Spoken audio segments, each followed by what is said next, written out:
j'espère que vous allez bien. On se retrouve aujourd'hui pour une vidéo assez chill. On va parler séries, ça faisait un moment que je voulais vous faire des vidéos là-dessus. Globalement je pense que je vais faire deux vidéos, donc celle-ci qui va concerner mes séries que j'ai regardées dernièrement ou que je regarde en ce moment, et une un peu plus globale, générale, genre les séries que j'ai kiffé vraiment dans ma vie, qui m'ont marqué et tout. Donc on va commencer ça sans plus attendre. La première dont je vais vous parler, c'est la série Captive qui est dispo sur Netflix. Donc c'est une série qui est seulement sur une saison. Donc moi j'étais dégoûtée quand j'étais arrivée à la fin parce que je savais pas que c'était une série avec une seule saison. Elle a assez peu d'épisodes, mais par contre au niveau du format c'est des épisodes assez longs. Je crois que c'est des épisodes d'une heure, quelque chose comme ça. Et au niveau du synopsis, donc le personnage principal, Grace Marks, c'est une jeune immigrée irlandaise au Canada devenue domestique et elle est accusée du meurtre de ses employeurs. Donc c'est une série un peu d'époque, elle se passe en 1843. Et cette série, je l'ai juste dévorée, c'est même le genre de série, vous avez tellement pas envie d'arriver à la fin de la saison que vous faites tout pour retarder. J'adore le personnage principal, je trouve que l'actrice est hyper douée. Chaque épisode vous tient vraiment en haleine, à chaque fin d'épisode, vous savez que vous avez ce sentiment de... Vous voulez réenquiller sur un autre épisode parce que vous avez besoin de savoir la suite. Vraiment c'est des épisodes d'une heure, mais je trouve que pour autant on s'ennuie pas. C'est souvent le problème avec ce genre de format, c'est qu'au bout d'un moment tu regardes à moitié parce que c'est trop long. Je suis pas normalement tout ce qui est un peu intrigue et tout, mais là elle est très bien cette série. Et du coup ça m'amène à parler de la deuxième série qui est la dernière que j'ai commencé en ce moment, qui est The Handmaid's Tale. Donc en fait ce qui m'a amené à regarder cette série, c'est que c'est la même auteure que le livre Captive, qui a donc écrit ce livre qui est La Servante Écarlate. Alors celle-ci par contre elle est pas dispo sur Netflix, elle est sur OCS à la base. Et donc La Servante Écarlate en gros c'est un peu science-fiction dramatique. Alors je suis absolument pas normalement branchée là-dessus, encore une fois, mais vu que j'avais kiffé Captive, je me suis dit bon, il n'y a pas de raison de pas tester cette série-ci, et j'en ai eu de très bons échos et effectivement j'adore. Donc là pour le coup c'est très barré, mais en même temps comme Captive c'est hyper prenant comme série. Et donc en fait on se retrouve à une époque où à cause de la pollution, à cause de la prolifération des MST et tout, les gens sont de moins en moins fertiles. Et au point que ça devient rare d'avoir un bébé, de pouvoir le faire naître, de pouvoir le faire grandir et tout. Donc il y a un énorme problème au niveau de la population parce qu'il y a de moins en moins de personnes. Et du coup en fait en gros il y a une secte un peu catholique qui prend le dessus, qui fait vraiment une révolution et tout, et qui va instaurer en gros un système très archaïque. En gros vous avez donc un couple avec un homme qui est considéré comme le leader, donc en général des mecs assez influents et tout, qui ont donc leurs femmes, qui donc dans la série sont en général stériles, et ils ont à disposition plusieurs on va dire servants, dont les servantes en rouge, qui en gros sont...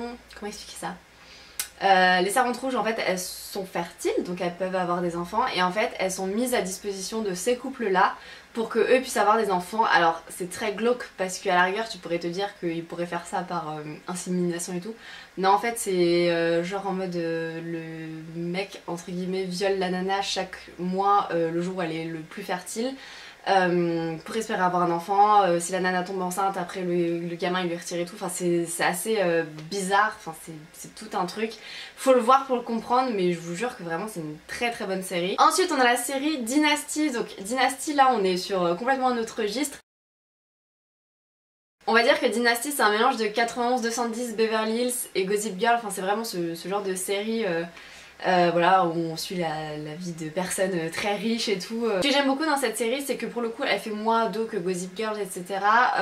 Voilà, il y a plus un côté suspense, plus drama et tout. Et aussi ce que j'aime bien, c'est que le personnage de Fallon, donc qui est une des actrices principales, voilà, il y a beaucoup d'humour et tout en général dans cette série. Je trouve que c'est très bien amené, et c'est une série qui est en cours de diffusion sur Netflix. Ensuite on a la série Girl Boss. Donc Girl Boss, j'avais commencé à la regarder parce que je sais qu'il y a le livre qui est sorti et qui apparemment est très très bien.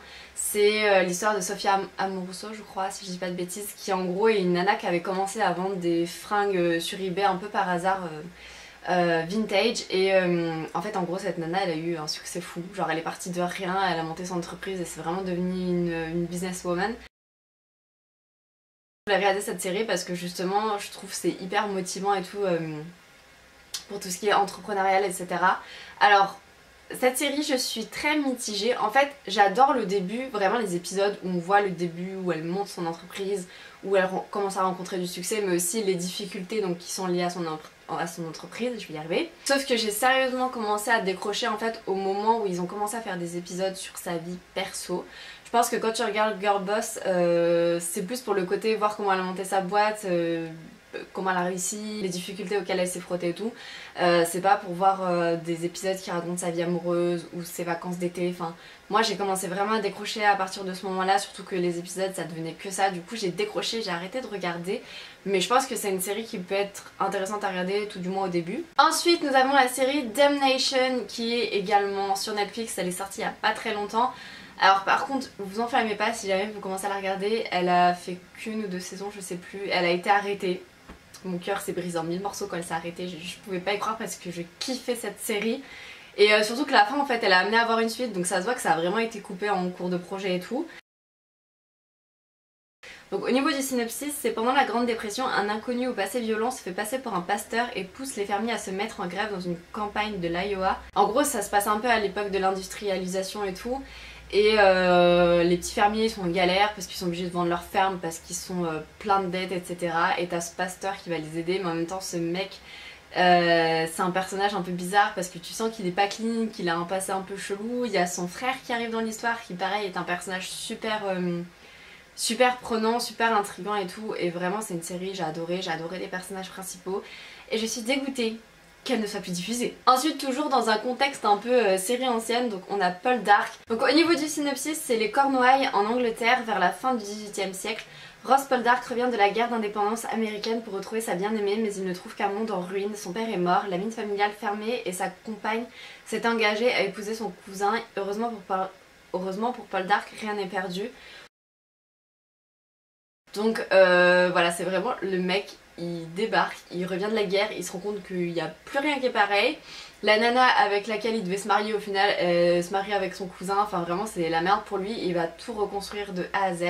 Cette série elle est hyper prenante, c'est vraiment une série de filles, hein, genre c'est de la romance, c'est du drame, enfin vraiment j'aime beaucoup. C'est une série qui a actuellement 3 saisons et dont la 4ème saison je crois sort cet été ou quelque chose comme ça. Et cette série, ça fait 3 saisons qu'elle dure, ça fait 3 saisons que je suis toujours accro. Ensuite, on a The Walking Dead. Qui ne connaît pas The Walking Dead? Alors The Walking Dead, je me suis tâtée à la mettre soit dans cette vidéo, soit dans la vidéo les séries que j'aime bien de manière générale. Mais je me suis dit c'est toujours une série que j'ai pas terminée, qui est en cours de diffusion, etc.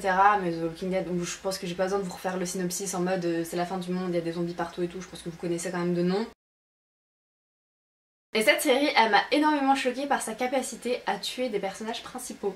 Parce qu'en général, dans les séries, même s'il y a des drames et tout, vous vous dites toujours bon, lui c'est le personnage principal, c'est le héros et tout, il va jamais mourir. Ils ont pas ce problème là, hein. Dans The Walking Dead, t'as intérêt à pas t'attacher au perso parce qu'ils meurent quasiment tous. Ça reste une série assez gore, mais je trouve quand même qu'elle était beaucoup plus gore dans les premières saisons, là quand même ça va, ou alors c'est qu'on s'y habitue, non franchement ça va. Mais les premières saisons c'est vrai que ça te retourne un peu le bide de regarder les épisodes et ouais c'est une série qui se dévore. Alors il y a du bon, il y a du moins bon, c'est vrai que forcément à partir du moment où une série dure autant de saisons, t'as toujours des petits moments d'essoufflement ou des épisodes où c'est nul et tu te fais chier, mais ça reste quand même globalement une très bonne série. Et du coup j'en profite pour faire un petit aparté parce qu'il y a aussi donc la série Fear the Walking Dead qui est donc liée à The Walking Dead, que j'avais regardé je crois jusqu'à la saison 2 ou quelque chose comme ça. Au début les premiers épisodes j'ai plutôt bien aimé. En fait c'est censé être un préquel donc de The Walking Dead, donc se passer avant l'invasion de zombies, sauf que moi ce que j'ai pas compris c'est que tu te dis justement vu que ça se passe avant, voilà, il te montre un peu le déroulé des choses et tout. En fait, à partir de genre le 2e ou le 3e épisode, c'est déjà l'invasion de zombies en fait. Et du coup, je trouve qu'ils ont pas assez profité de ça et que ça nique tout et qu'en fait, on se retrouve à avoir un 2e The Walking Dead, mais en moins bon. Parce que moi, pour le coup, j'aime pas Fear the Walking Dead. Je trouve que les personnages principaux, ils sont, je sais pas, ils apportent rien, ils sont nuls. Alors la mère, n'en parlons pas, je crois qu'elle s'appelle Madison. Je trouve son personnage à chier, mais vraiment. Donc du coup, voilà. The Walking Dead mais pas Fear the Walking Dead. Après on a Lucifer, donc là c'est une série, quand j'ai lu le synopsis je me suis dit ouais bof ça a pas l'air ouf. Et j'ai une amie qui me l'a conseillé et finalement j'ai regardé et j'ai kiffé. En gros c'est Lucifer qui redescend sur Terre et qui vit une vie un peu comme tout le monde, mais son personnage, mais c'est le mec est ultra charismatique, ultra marrant, enfin vraiment tu t'y attaches énormément, je trouve que c'est une très bonne série. Là j'ai un peu laissé tomber dernièrement, je sais même plus trop où j'en suis dans la série, mais c'est vrai que en tout cas les 2 premières saisons c'est du régal. Ensuite on a la série L'Arme Fatale, donc ils ont refait comme le film. C'est un truc pareil sur le synopsis, ça me parlait pas plus que ça. Je suis vraiment pas série policière pour le coup. Les seules que j'ai peut-être un peu regardées c'est NCIS Los Angeles. Et encore au bout d'un moment j'ai décroché parce que alors les séries comme ça là qui durent genre 400 saisons, moi je peux pas, il y a un moment où je décroche. Et qu'est-ce que j'aime dans L'Arme Fatale? J'aime les deux personnages principaux. Si jamais vous le regardez en ce moment, ils passent la série sur TF1. Bon par contre du coup ça serait peut-être con de commencer par ça parce que je crois que c'est genre la saison 3 sur TF1. Mais ouais j'ai adoré, j'adore le personnage de Riggs, je le trouve tellement marrant, tellement charismatique, son coéquipier pareil, enfin c'est une série, ce que j'aime c'est que c'est des flics mais c'est super humoristique et voilà, j'adore. Ensuite il y a The 100, donc celle-là je l'avais commencé pareil sur les conseils d'une amie, ça me tentait pas plus que ça, finalement j'ai regardé, j'ai beaucoup accroché. Alors cette série elle est peut-être un peu plus teenage pour le coup, elle est plus pour les ados. J'aime bien, enfin j'ai beaucoup aimé en début, là je trouve que sur les dernières saisons ça s'essouffle un peu, c'est plus trop ce que c'était. Ça tourne toujours autour du personnage principal qui est Clark, genre vraiment c'est dommage parce qu'il y a des personnages forts dans la série et ça tourne toujours autour de la même personne qui pourtant n'est pas le personnage le plus intéressant à mon sens. Et voilà, c'est ce que je trouve un peu dommage. Elle a repris là récemment il y a genre 2-3 semaines et du coup il faudrait que je regarde la suite. Et on va finir avec la dernière chose que je regarde en ce moment sur Netflix. Alors pour le coup ce n'est pas une série, c'est une télé-réalité avec des grosses guillemets. C'est pas les Anges, c'est pas les Marseillais et tout, mais c'est une télé-réalité qui dispose sur Netflix, je crois que j'ai déjà dit. Et c'est Cheer Squad.